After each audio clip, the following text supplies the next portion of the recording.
Hey, what's up guys? So in this video, I'm gonna teach you how to identify the concept of your e-commerce brand, right?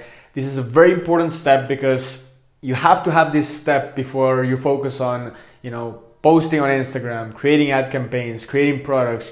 You have to really know what your story is about. And the truth is that most people, when they start an e-commerce, they just go to Shopify, put a random name, and they just sell random products to random people, right? It's just about the money.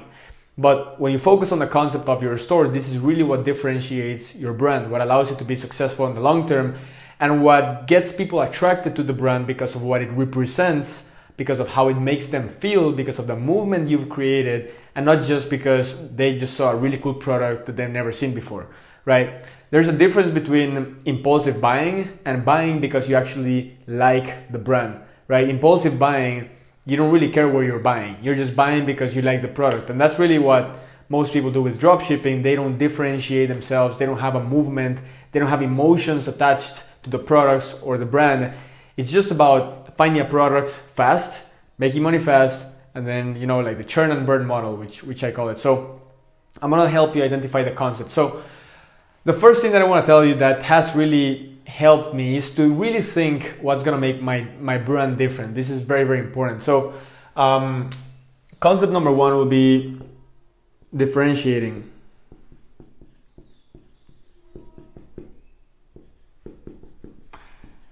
And the reason this is so important is because remember that there's a lot of other entrepreneurs, e-commerce brands, stores, you name it. Everyone's really selling the same stuff. So you gotta realize, you gotta think about what's gonna be different on your store, not only from a product perspective, what kind of products you will sell, but what kind of lifestyle or what kind of concept you have. So to give you an example, right? If you've been seeing my past videos, you probably know that I went really hard into women's fashion, beach products, and that was kind of my thing for the past 2 years or so. But when I created my brand, I didn't really think about creating a beach store, right? Because that's just super mainstream. Anyone could do that. Anyone could go buy a beach product, stuff like that. So what I did is I created a concept that's more around the country that I live in, that has a lot of nice places, like great beaches in Guanacaste area and all this stuff. So instead of creating a beach store, I actually created a brand around my country, the lifestyle that my country represents, which includes, going to the beach, surfing, sun tanning, healthy living, the good vibes, being happy. So kind of the different things that I combine. And I always like to use my brand as an example, which by the way, I'm gonna be revealing the name soon in videos and all that stuff. But first we wanna set a lot of things up before I do that, because marketers are like sharks, right? So anyways, what I did to differentiate is think about the lifestyle. What's gonna be the lifestyle? Not only the niche or the topic, but the lifestyle of my ideal target audience. My ideal target audience is a young girl around 18 to 25 years old, living in Costa Rica or coming to Costa Rica and going to a very specific area, which is the beach area in Guanacaste, and eating healthy, good vibes, surfing, there's a really specific lifestyle that's kind of hard to say with words in Costa Rica. And this is our ideal target audience. These girls are more like a hippie style. They have their little dog, they go to the beach, they do yoga, meditation, they eat healthy. That's kind of our ideal target audience. And this girl that we have in our head, she has a very specific lifestyle. When she wakes up in the morning, she eats specific things. She has a specific type of breakfast that is congruent to her habits, to her lifestyle, to the things that she wants to achieve in life. She has a specific routine of meditation, yoga, heading out to the beach, and she also has a job probably in a restaurant nearby and does maybe bakery. So you gotta know your audience, your avatar, in detail. What does she do in the morning? What does she eat? What's her breakfast like? What's her routine? So you gotta really create a schedule for the avatar, right? I'm gonna start writing all those ideas down. So the lifestyle will include who's your avatar, figuring out what's the schedule of the avatar, her habits, and her very specific lifestyle. How does she live? Because when you know this stuff, it's very easy to sell the person. The problem with most people is that they have a general store, they have a bunch of different niches, they have a bunch of different products. Yes, they have an About Us page, but then when it's time to create content, they always ask me, how do I create content for a general store? Well, you really can't create engaging content for a general store because you're not speaking to a specific person, right? That's my best answer. Like, people just want a quick solution to create content for a store that really has no specific audience, and it's very hard to do that, right? And not the general stores can't make you money. There's always going to be someone saying that, oh, I'm making money with the general store. What I'm talking about here is to know your audience to a point where it's very easy for you to create content because you know exactly what the person does on a daily basis and what they will engage in or with on social media, what they will engage with social media. So for instance, if I know that the lifestyle of this girl, imaginary girl called Haley, that lives in the beach, is eating healthy in the morning, breakfast, a bowl of fruits, then going meditation, yoga. That's exactly the type of content I'm going to create, the type of lifestyle I'm going to represent with my posts, with my ads, right? I know what content to create because you understand who your audience is. So the lifestyle, who's your avatar, a schedule, the habits. Now, you also got to differentiate in a way that people remember what your brand is about, right? Like you gotta realize there's way too many brands out there and that people buy stuff from a lot of different places.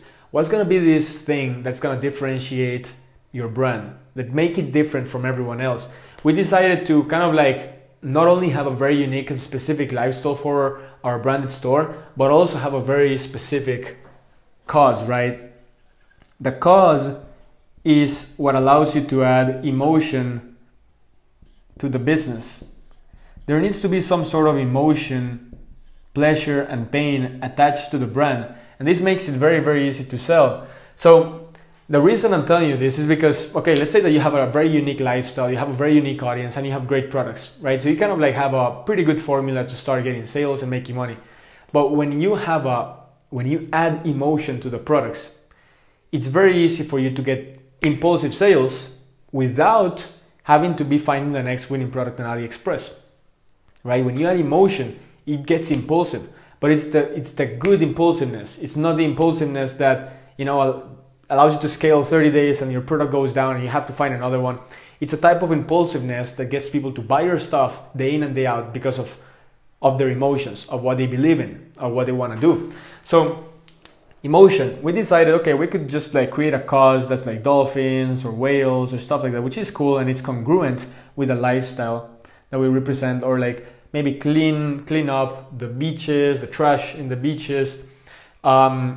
But we wanted something more unique that no one is doing, because there's a couple of companies that we follow ourselves and model that are doing that. So we don't want to like compete with them. It's all about differentiation and uniqueness, right? So we said, okay, you know what? There's a big problem with street dogs in Costa Rica. There's a lot of dogs in the street, don't have a home, don't have a shelter, and in bad conditions, need food, need a lot of... There's like 2 million dogs, street dogs in Costa Rica. No one really has that cause. And it identifies a lot with me and my team, because we live in Costa Rica. We are identified that, and I myself, both my team members and several of my team members and I have street dogs. We adopted a dog, right? We live with a dog. We know what it feels like to have one. We know what it feels like to help a dog go from, pain to pleasure. So we feel identified with that. We added that to the Costa Rica lifestyle, which we had in the first place. And apart from that, no one really is doing it, and we feel passionate about it, right? So it's a very, very unique cause. It's specific, unique, and we have experience with the brand, with a cause, right? So when you have a very specific lifestyle, you know who you're targeting. You know exactly what they do. You can create content. But when you add a cause and you add emotion and you tell people, look, yes, this is our specific lifestyle, but the specific lifestyle of our avatar, let's say this ideal girl that's called Haley or Sarah or whatever, she has a street dog. Like, that's the story that we have for her. She has a street dog, because we can't imagine how many of these girls love dogs. Like, the lifestyle that they have here in Costa Rica, they should always have a dog, like their companion. So this specific type of girl is gonna feel very identified with the cause because she has a dog herself, a street dog, a mutt, and she loves her dog. She doesn't need a pure breed dog to be happy. She likes to help, her dog. She loves her dog, right?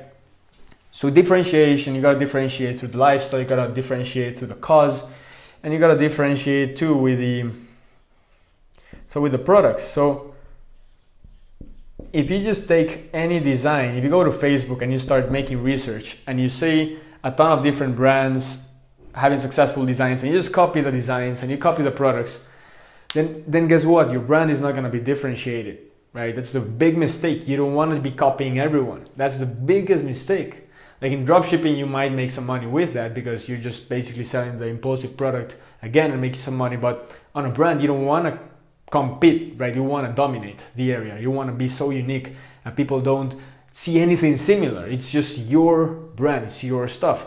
So designs, the graphic design is key in my opinion. We have a very unique kind of like graphic design, graphic line. Our products that we sell are not like super unique. Like we sell like t-shirts, like crop tops, like hoodies, leggings, socks. I mean, it's like random, like just normal products. But the thing is that the products themselves represent the lifestyle, the cause, the movement, the emotions, and we have designs that my team created. So we created our designs. We didn't copy the designs from someone else. No one has our designs, right? It's our designs. And when people buy the design, it might not be like a, super impulsive type of design, but they buy it because they love the cause, they love the emotion, they love the lifestyle. It's complicated a little bit more. That's why I was kind of like debating if I should create a series of videos about branded e-commerce, because it's not very sexy, and truth is that only a small percentage of people actually make it work. That's just how it works. That's just the truth. It's more advanced, but I'm still gonna do it because I'm gonna show you what I'm doing. Okay, you wanna also create, and let me just, you also wanna create a movement. Because for instance, let's say that you have a lifestyle, which is awesome. You have a specific products, but if you don't have a movement, there's less power, right? It's like when you see ClickFunnels, like just one funnel away from what? Changing your life, becoming free, helping your family. It creates a movement, just one funnel away. So ClickFunnels is not just a company, it creates a movement where you're a funnel hacker. You feel identified. You're just one funnel away. So we create a movement called the Adopt a Mod movement. And the Adopt a Mod movement is a movement where you become part of the movement and you can help dogs by joining our program, and we're gonna send you products every single month. So it's kind of like even created a subscription offer, a monthly offer, but you need to create a movement, because when you don't create a movement, you're just a store with cool products and a cool lifestyle. But when you create a movement, people wanna join it. They wanna be part of what you are doing, right? It's part of the differentiation. So what else? Let's see.